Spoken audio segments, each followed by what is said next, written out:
MDMA-യുമായി പിടിയിലായ യൂത്ത് കോൺഗ്രസ് നേതാക്കൾക്ക് ഗുണ്ടാസംഘങ്ങളുമായും ബന്ധമുണ്ട് എന്ന വിവരവും പുറത്തുവരുന്നു. കേസിലെ മുഖ്യപ്രതി സലാം, തമ്മനം ഷാജി, അനസ് പെരുമ്പാവൂർ, ഔറംഗസേബ് എന്നിവരുടെ ഗുണ്ടാസംഘങ്ങളിൽ പ്രവർത്തിച്ചിരുന്നുവെന്ന് തെളിയിക്കുന്ന ദൃശ്യങ്ങളും വിവരങ്ങളും ഒക്കെ ഇപ്പോൾ പുറത്തുവരികയാണ്.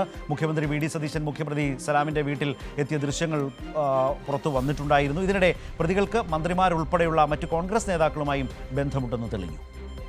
മുഖ്യമന്ത്രിയുമായും ഗുണ്ടാ തലവന്മാരുമായും ഒരേ സമയം സൗഹൃദവും ബന്ധവും, എല്ലാറ്റിനും തെളിവായി വീഡിയോ ദൃശ്യങ്ങളും. MDMA കേസിൽ പിടിയിലായ യൂത്ത് കോൺഗ്രസ് നേതാക്കളുടെ ബന്ധങ്ങൾ വിസ്മയിപ്പിക്കുന്നതാണ്. MDMA കേസ് പ്രതി യൂത്ത് കോൺഗ്രസ് നേതാവ് സലാം ഗുണ്ടാ സംഘങ്ങളിൽ പ്രവർത്തിച്ചിരുന്നതിൻ്റെ ദൃശ്യങ്ങളാണ് പുറത്തുവരുന്നത്.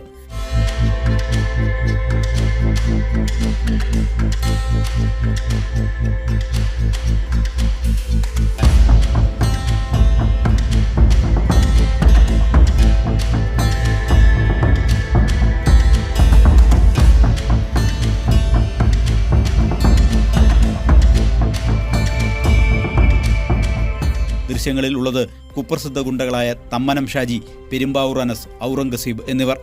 ഔറംഗസീബ് മംഗലാപുരം ഉണ്ണി വധക്കേസിലടക്കം പ്രതിയാണ്. MDMA കേസ് പ്രതികൾ മുഖ്യമന്ത്രിക്കൊപ്പമുള്ള ദൃശ്യങ്ങൾ കഴിഞ്ഞ ദിവസം പുറത്തു വന്നിരുന്നു. മുഖ്യമന്ത്രി വി ഡി സതീശൻ ഇതിലെ മുഖ്യപ്രതി സലാമിൻ്റെ വീട്ടിലെത്തിയതിൻ്റെ ദൃശ്യങ്ങളും ഇതിലുൾപ്പെടും. വി ഡി സതീശനുമായി മാത്രമല്ല മറ്റു കോൺഗ്രസ് നേതാക്കളുമായും MDMA കേസ് പ്രതികൾക്ക് ബന്ധമുണ്ടെന്ന് തെളിയിക്കുന്ന ചിത്രങ്ങളും പുറത്തുവരികയാണ്.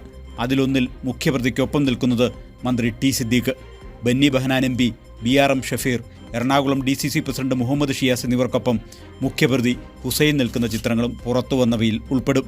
ഹുസൈനെ അറിയില്ലെന്നായിരുന്നു DCC അധ്യക്ഷൻ മുഹമ്മദ് ഷിയാസ് കഴിഞ്ഞ ദിവസം പ്രതികരിച്ചത്. ഇത് വസ്തുതാവിരുദ്ധമാണെന്ന് ചിത്രങ്ങൾ പുറത്തു വന്നതോടെ വ്യക്തമായി.